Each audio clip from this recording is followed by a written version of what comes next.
ధైర్యం అన్నదే అసలైన సంపద. ధైర్యం కోల్పోతే నీ జీవితంలో అన్నీ కోల్పోయినట్లే. అందుకే వెనకడుగు వేయవద్దు. జీవితంలో విజయం సాధించడం అనేది డబ్బును బట్టి కాదు, ఎంత ప్రశాంతంగా జీవించగలుగుతున్నామన్నది ముఖ్యం. ఎవడికంటేనో నువ్వు గొప్పగా ఉండాలి అనుకోకు. నీ గతం కంటే ఇప్పుడు బాగుంటే చాలు అనుకో. ఎందుకంటే ఆశ పుట్టినంత త్వరగా అవకాశం పుట్టదు. జీవితంలో ఏదో 2 రోజులు బాగాలేవని తప్పుడు నిర్ణయాలు తీసుకోకూడదు. ఏం పర్వాలేదు అని ముందుకు వెళ్తే అంతా మంచి జరుగుతుంది. ఒక్కసారి మనసు చచ్చిపోతే మాట్లాడాలి అన్న ఆలోచన కూడా చనిపోతుంది. నీ జీవితంలో చెడు చేసిన వారిని, మంచి చేసిన వారిని, కన్నీళ్లు పెట్టించిన వారిని, కన్నీళ్లు తుడిచిన వారిని, మోసం చేసిన వారిని, సాయం చేసిన వారిని అందరినీ గుర్తుపెట్టుకో. ఎందుకంటే వాళ్ళు ఇచ్చింది వడ్డీతో సహా తిరిగి ఇచ్చేయాలి.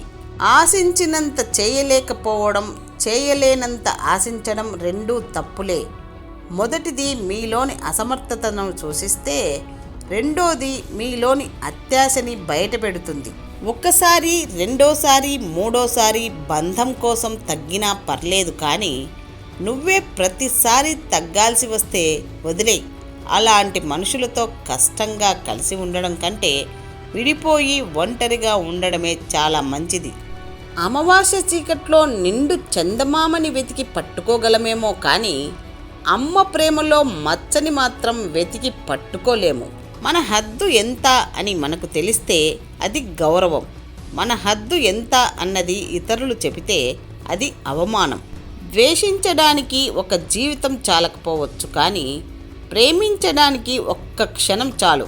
మనం గెలిచినప్పుడు చప్పట్లు కొట్టేవారు, మనం ఓడిపోయినప్పుడు భుజం తట్టేవారు, నలుగురు లేనప్పుడు ఎంత సంపాదించినా ఎంత పోగొట్టుకున్నా తేడా ఉండదు. అద్భుతం జరిగే ముందు ఎవరూ గుర్తించలేరు, జరిగిన తర్వాత గుర్తించాల్సిన అవసరం లేదు. అడవిలో తిరిగే పులిని నమ్మొచ్చు, నీటిలో ఈదే మొసలిని నమ్మొచ్చు. అస్తమానం నటిస్తూ నమ్మించాలని చూసే వాళ్ళ నీడను కూడా నమ్మవద్దు. గతం గురించి ఆలోచించకు, కన్నీరు వస్తుంది. భవిష్యత్తు గురించి ఆలోచించకు, భయమేస్తుంది. చిరునవ్వుతో వర్తమానాన్ని ఆస్వాదించు, సంతోషం మీ సొంతమవుతుంది. మీరు ప్రతిరోజు తృప్తిగా నిద్రించాలనుకుంటే ప్రతి ఉదయము ఒక చక్కటి సంకల్పంతో నిద్రలేవడం అలవాటు చేసుకోండి. నువ్వు దాచుకున్న కోట్ల డబ్బు కంటే నీ కోసం అమ్మ దాచుకున్న ఆకలి విలువ చాలా ఎక్కువ. అహాన్ని అవసరాల కోసం వాడి అనుబంధాల కోసం వీడాలి. అప్పుడే జీవితం బాగుంటుంది. కూతురు మీద తండ్రి చూపించినంత ప్రేమ ఈ ప్రపంచంలో ఎవ్వరూ చూపించలేరు. భార్య తన భర్తకు మహారాణి కాకపోవచ్చు, కానీ కూతురు మాత్రం తండ్రికి ఖచ్చితంగా మహారాణే.